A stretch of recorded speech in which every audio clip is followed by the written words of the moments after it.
Students, today we are going to see the next chapter of class 8 geography, that is land, soil, water, natural vegetation and wildlife resources. आज हम लोग second chapter को देखने जा रहे हैं with a beautiful manner and very important example. यहाँ पर आप देख सकते हैं कि चैप्टर का जो स्टार्ट है वो एनेक्डोट के साथ होता है, जिसमें दो लोगों की कहानी बताई जाती है। सबसे पहला जो बच्चा है वो है माम्बा, जो कि फेच करते हैं वाटर, और वो रहते हैं आपका कहाँ पे, तंजानिया, अफ्रीका में एक कंट्री है तंजानिया, वहाँ पर वो रहता है। और एक जो बच्चा है माम्बा, माम्बा के साथ जो है वो पीटर जो है वो आपका न्यूजीलैंड में रहता है, जो कि क्या करता है, उसके वो अपने अंकल को सिप रेयरिंग करते हुए देखता है। ये सभी के थ्रू हम लोग को बताया जाता है कि किस तरह से लैंड का जो इम्पोर्टेंस है वो देखा जाता है। चलिए हम लोग समझते हैं इस कहानी को। In a small village in Tanzania Africa, Mamba gets up very early in the morning to fetch water. यानी कि तंजानिया में जो कंट्री है अफ्रीका की, उसमें एक छोटा सा गांव है जहाँ पर माम्बा रहता था, और वो डेली सुबह उठता था ताकि वो पानी फेच कर सके। She has to talk long way and return after a few year.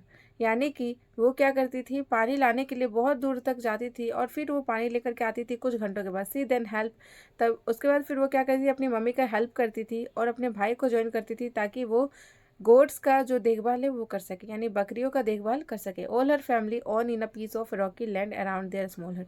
यानी कि जितनी भी उसमें फैमिली के मेंबर थे, उन्होंने एक पीस ऑफ लैंड को ओन करके रखा हुआ था अपने स्मॉल हट के किनारे। माम्बा के फादर जो थे वो कुछ ही मेज जो थे या फिर बीन्स जो है वो उगाया करते थे अपने, ताकि उनका जो है वो इनफ हो सके उनके खाने के लिए, यानी enough to fit their family for the whole year, यानी पूरे साल भर वो खाना मिल सके। मेज और बीन्स उगाया करते थे।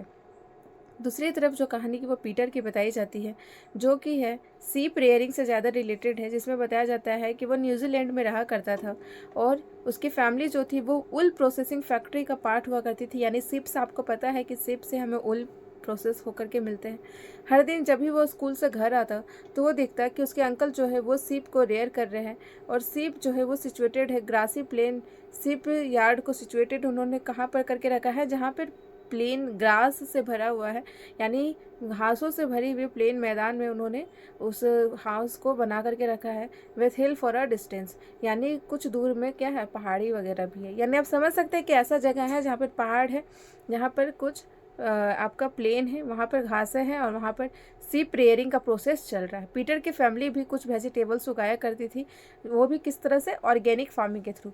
ऑर्गेनिक फार्मिंग का मतलब क्या हुआ कि उसमें फर्टिलाइजर्स का यूज उतना नहीं किया जाता था, मतलब लो यूज़ ऑफ फर्टिलाइजर, यानी केमिकल वगैरह का यूज़ ज़्यादा नहीं किया जाता था। ऑर्गेनिक ही जो मिट्टी है उसको फर्टिलाइज करवाई जाती थी, या फिर ऑर्गेनिक ही सॉइल को एलोवियल तरीके से बनाया जाता था। ठीक है। माम्बा और Peter stay in two different का पार्ट ऑफ द वर्ल्ड, यानी माम्बा और पीटर दो अलग अलग जगह में रहते हैं और बहुत ज़्यादा डिफरेंट लाइफ अपना स्पेंड करें, अलग अलग ज़िंदगी स्पेंड करें। सबसे बड़ा डिफरेंस यहाँ पर आता है कि वो जिस जगह पर रहता है, क्वालिटी ऑफ लैंड, यानी वहाँ पर सबसे बड़ा डिफरेंस क्या है, लैंड की क्वालिटी कैसा है, सॉइल कैसा है, मिट्टी कैसी है, पानी वहाँ पर कैसा है, नेचुरल वेजिटेशन कैसा है, वहाँ पे एनिमल्स किस किस तरह के हैं, जैसा भी मैंने बताया आपको कि कहीं गोट है, कहीं सिप है, तो और किस किस तरह की टेक्नोलॉजी वो यूज कर रहे हैं। ये सभी चीज़ें जो है वो वहाँ की अवेलेबिलिटी ऑफ रिसोर्सेज से डिसाइड होती है। रिसोर्सेज मैंने आपको फर्स्ट चैप्टर में समझाया है, अगर किन्हीं ने उस वीडियो को नहीं देखा लेकिन तो फिर से वो जा कर के वो उस वीडियो को आप देख सकते हैं, ताकि आपको ये जो वर्ड है रिसोर्स, ये आपको अच्छे से समझ में आ जाए। चलिए हम लोग समझते हैं। अब नेक्स्ट जो मेन टॉपिक है लैंड।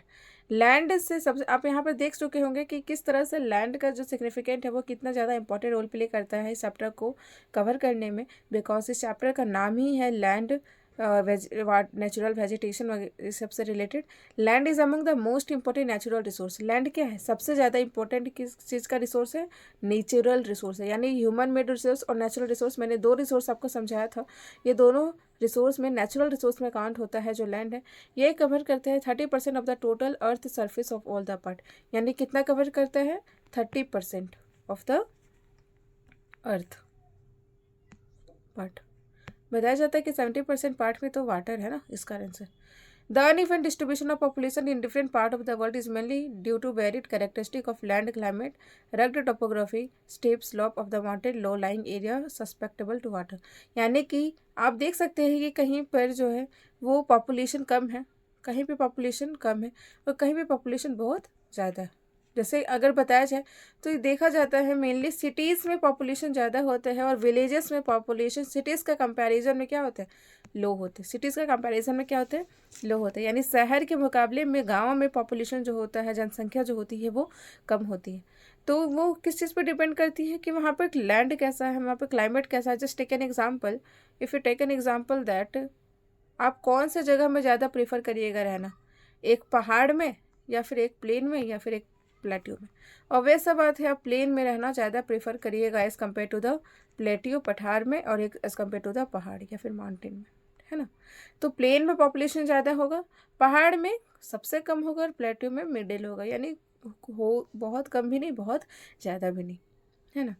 तो इस तरह से हम लोग समझ सकते हैं कि किस तरह से रग्ड टोपोग्राफी का मतलब ही हुआ कि कहीं पे टोपोग्राफी प्लेन है, कहीं पे टोपोग्राफी का हाइट ज़्यादा है, एल्टीट्यूड ज़्यादा है, कहीं पे एल्टीट्यूड जो है वो उसके प्लेन के कंपैरिजन में काफ़ी लो है। तो इस कारण से क्या होता है, वहाँ पर क्या होता है, uneven distribution of the population देखने को मिलता है। यहाँ पर बताया गया है कि 90% of the world population occupy 30% of the land area. यानी कि 90% जो वर्ल्ड की पॉपुलेशन है, वर्ल्ड की जनसंख्या है, वर्ल्ड के जनता है, लोग हैं, वो सभी क्या करके रखे हैं, 30% ऑफ द लैंड एरिया में बसे हुए हैं। 30% ऑफ द लैंड एरिया, क्योंकि पूरा अर्थ का 30% भाग क्या है, जमीन है ना।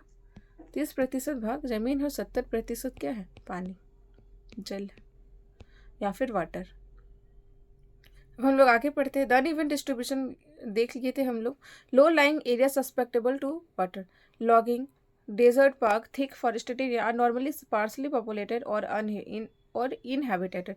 मतलब क्या है कि ऐसे एरिया जहाँ पर पानी की कमी हो, ऐसे एरिया जहाँ पर रेगिस्तान हो, जहाँ पर क्या हो, रेगिस्तान वाला एरिया, ऐसे एरिया जहाँ पर बहुत ज़्यादा फॉरेस्ट हो, जैसे कि अमेजोन का जंगल हम लोग देख सकते हैं, है ना। अमेजोन का जंगल आप देख लीजिए, कॉन्गो बेसिन आप देख लीजिए, ऑस्ट्रेलिया का क्वींसलैंड देख लीजिए। ये सभी चीज़ें क्या है, ये सभी चीज़ों में क्या है, आपका डेंस फॉरेस्ट है, लेकिन वहाँ पे पॉपुलेशन क्या है, बहुत काफ़ी कम है as compared to the plain. Populated और इनहेबिटेड एरिया आप यहाँ पे समझ सकते हैं। जैसा कि अभी मैंने आपको बताया कि किस तरह से लैंड यूज को देख सकते हैं बाय इन द प्लेन। हम लोग यहाँ पे बताया था कि प्लेन को हम लोग देख सकते हैं, रिवर वैलीज पे ज़्यादातर एग्रीकल्चर देखा जाता है और वहाँ पे पॉपुलेशन कैसी होती है, डेंसिटी पॉपुलेशन का, घनत्व पॉपुलेशन का ज़्यादा होता है। यानी पॉपुलेशन वहाँ पर काफ़ी ज़्यादा देखने को मिलेगी। अब हम लोग समझते हैं कि लैंड का यूज हम लोग किस किस तरह से कर सकते हैं। Land is use for different purpose, जैसे कि एग्रीकल्चर यानी कि खेती बाड़ी के लिए हम लोग यूज कर सकते हैं, फॉरेस्ट्री यानी जंगलों में यूज कर सकते हैं, माइनिंग यानी खनन के लिए यूज कर सकते हैं, है ना, खनन के लिए भी यूज किया जा सकता है। बिल्डिंग पर्पस यानी बिल्डिंग हाउसेस यानी घर बनाने के लिए भी जगह का यूज किया जा सकता है लैंड का। रोड बनाने में भी यानी सड़क बनाने में भी यूज कर सकते हैं, और सबसे ज़्यादा इंपॉर्टेंट इंडस्ट्रीज़ बनाने में भी लैंड का जो है वो मेजर रोल ऑफ इम्पोर्टेंस देखा जा सकता है। This is commonly termed as a land use. यानी सभी तरह से हम लोग इस टर्म को लैंड यूज को समझ सकते हैं।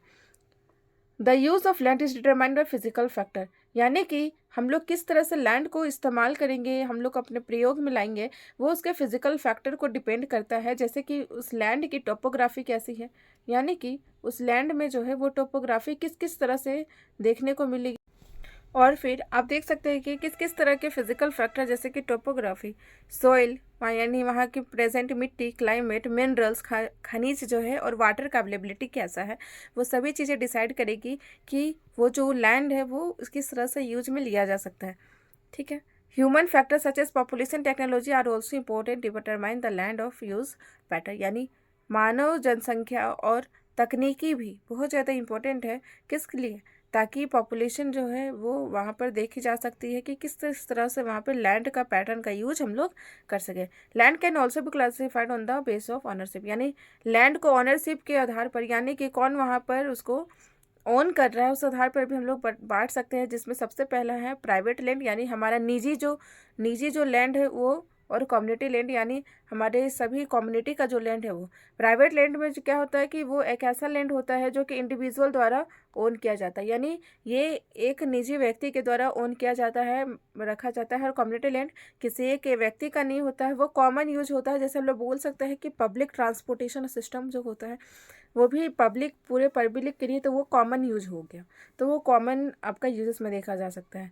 जैसे कि अगर हम लोग एग्जांपल लें तो अगर कभी भी आप देखते हैं कि जंगलों में क्या करते हैं लोग, फल वगैरह चुन रहे हैं या फिर जितना भी नट्स है वो सब इकट्ठा कर रहे हैं, मेडिसिनल हर्ब्स यानी दवाइयाँ जड़ी बूटियाँ इकट्ठा कर रहे हैं, तो वो सभी चीज़ें किस में आ जा रही है, आपका कॉमन रिसोर्सेज में, क्योंकि वो किसी एक निजी का नहीं है, वो कम्युनिटी का है, पूरे कम्युनिटी का है। This community resources are called common property resources, यानी कि ये कॉमन रिसोर्सेज को ही हम लोग क्या कहते हैं, common property resources. I hope you got clear this point.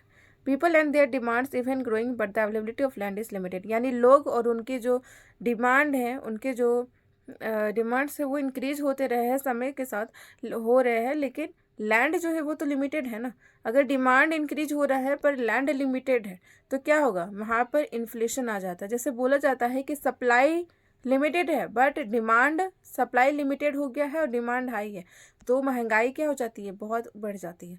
तो उसी तरह से अगर बहुत ज़्यादा ग्रोइंग पॉपुलेशन ग्रो होगा और लैंड की अवेलेबिलिटी नहीं होगी तो फिर क्या होने लगेगा, फिर उससे क्या होगा, बहुत सारी चीज़ों का समस्या देखने को मिल सकती है, जैसे कि पॉवर्टी, जैसे कि अनएम्प्लॉयमेंट, जैसे कि अनडिस्ट्रीब्यूशन ऑफ द रिसोर्सेज, ये सभी चीज़ें हम लोग को देखने को मिलेगी। क्वालिटी ऑफ लैंड जो है वो ऐसे ऐसे भी डिफर करता है कि वो किस किस जगह पर बना हुआ है, ठीक है। People started encroaching the common land to build up commercial areas, housing complexes in the urban areas and to expand the agricultural land in the rural areas। यानी कि बहुत सारे लोग क्या कर रहे हैं कि बहुत अपने निजी जो कॉमन रिसोर्सेस है उनको कॉम्प्लेक्स बनाने में, या फिर सिटी का बात किया जाए तो कॉम्प्लेक्स बनाने में, मॉल्स बनाने में, सिनेमा हॉल बनाने में, ये सब जगह हमें यूज करें। लेकिन अगर हम लोग विलेजेस में बात किया जाए तो फिर वो लोग क्या करें, एग्रीकल्चर को और भी ज़्यादा आगे बढ़ाने में उस रूरल एरिया में यूज किया जा रहा है। Today the vast change in the land use pattern also reflect the cultural changes in our society, यानी कि जितना भी अभी हम लोग चेंज देख रहे थे, ऐसा इतनी जल्दी जल्दी जो चेंज हो रहा है उससे क्या हो रहा है, कल्चर का एक्सचेंज भी हो रहा है, यानी सांस्कृतिक एक्सचेंज एक जगह से दूसरी जगह देखने को मिल रही है। Land degradation, landslide, soil erosion, ये सभी क्या है, नेगेटिव वर्ड्स है, ठीक है। लैंड डिग्रेडेशन का मतलब होता है कि भूमि का जो है वो डिग्रेड हो रहा है, भूमि पर डिग्रेडेशन हो रहा है, भूमि में जो उसका स्थिति है उसकी स्थिति पर प्रभाव पड़ रहा है। लैंडस्लाइड यानी कि भूस्खलन, यानी कि लैंड का, कभी आपने देखा होगा कि माउंटेन से जो है वो बंच ऑफ जो मिट्टी है वो आपका सड़क पर आ जाती है, जिससे क्या हो जाता है, रोड का एक्सीडेंट भी इंक्रीज हो जाता है। तो या फिर घर वगैरह है तो वो भी आपका तबाह हो जाता है, डिस्ट्रॉय हो जाता है। सॉइल इरोजन यानी मिट्टी का क्या होना, मिट्टी को इरोड हो जाना, मिट्टी हट जाएगी तो फिर क्या होगा, वहाँ पर आपका प्लांट वगैरह जो है वो सर्वाइव नहीं कर पाएंगे, वहाँ पर ग्रीनरी नहीं बचेगी, मे भी वो डिजर्टिफिकेशन की तरफ हो जाए। डिजर्टिफिकेशन में क्या होता है कि वो जो पहले हरी भरी जो जगह थी वो धीरे धीरे क्या हो रही है, रेगिस्तान बनते जा रही है। और एक्सपेंशन ऑफ एग्रीकल्चर और कंस्ट्रक्शन एक्टिविटीज़ के कारण क्या हो रहा है, ये सब चीज़ें अभी के समय में ज़्यादा देखने को मिल रही है। अब हम लोग नेक्स्ट टॉपिक को समझते हैं। जैसे कि आप यहाँ पे देख सकते हैं कि किस तरह से बाय द टाइम लैंड का जो है वो चेंजेस देखने को मिल रहा है। पहले खेती बाड़ी हुआ करता था, उसके बाद फिर धीरे धीरे इन चीज़ों को थोड़े शहर की तरफ थोड़े से घर वगैरह बनने लगे, यहाँ पर खाली जगह होने लगा। फिर धीरे धीरे क्या हुआ कि यहाँ पर आप देख सकते हैं कि ग्रीनरी पोर्शन को हटा करके यहाँ पर और भी काफ़ी ज़्यादा शहर टाइप का बन रहा है।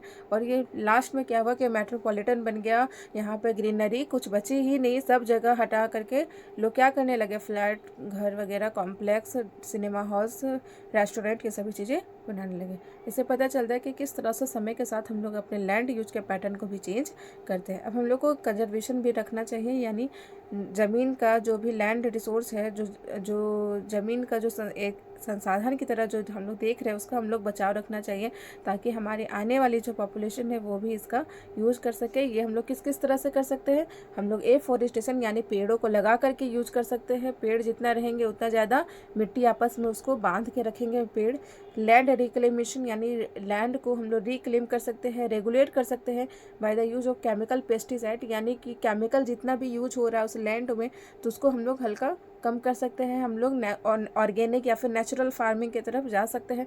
फर्टिलाइज़र और चेक कर सकते हैं कि क्या ओवर ग्रेजिंग हो रही है। ओवर ग्रेजिंग का मतलब होता है कि जैसे हार्बीवोरस जो एनिमल है, जो घास वगैरह खाने वाले जो एनिमल है, वो अगर सभी वहाँ पर सभी जैसे लैंड में सभी ग्रीनरी को ख़त्म कर दें तो क्या होगा? ऑब्वियस सा बात है कि जो लेयर जो बाइंड कर रहा था सॉइल को वो तो हट जाएगा, और उस बाइंडनेस के कारण ही क्या होता है? सॉइल जो है वो अपनी जगह पे स्थिर रहती है, और अगर वो बाइंडनेस ही हट जाएगा तो फिर क्या होगा? मिट्टी जो है वो इरोड होना यानी मिट्टी का जो है वो ख़त्म होना स्टार्ट हो जाएगी। इस कारण से हम लोग ये सब चीज़ों को देख सकते हैं। वेदरिंग समझिए, वेदरिंग एक बहुत ज़्यादा इंपॉर्टेंट वर्ड है। वेदरिंग का मतलब होता है ब्रेक और decay of the exposed rock by temperature changes frost, मतलब कि क्या है कि इसमें क्या होता है कि break down of the molecule होता है। क्या होता है? ब्रेक डाउन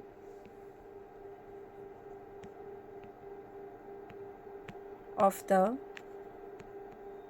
मॉलिक्यूल, किसका? रॉक का।